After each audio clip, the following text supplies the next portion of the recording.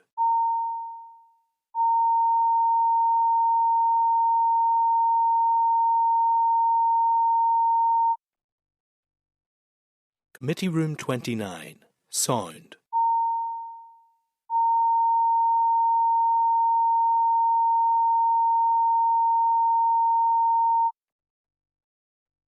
Committee Room 29, Sound.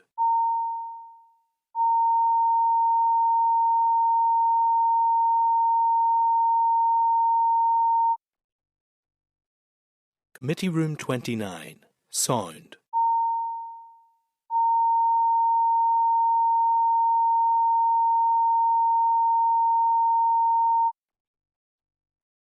Committee Room 29, Sound.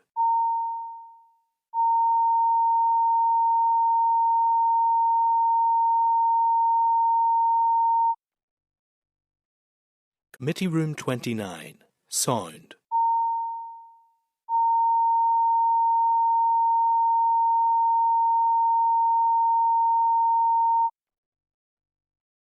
Committee Room 29, Sound.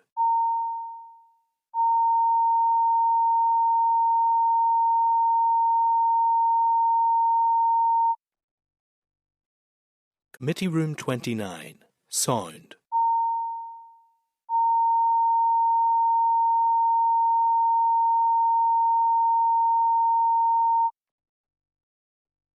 Committee Room 29, Sound.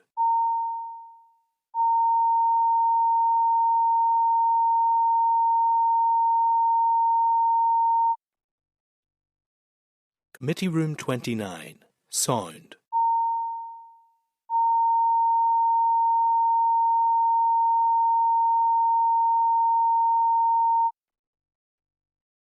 Committee Room 29, Sound.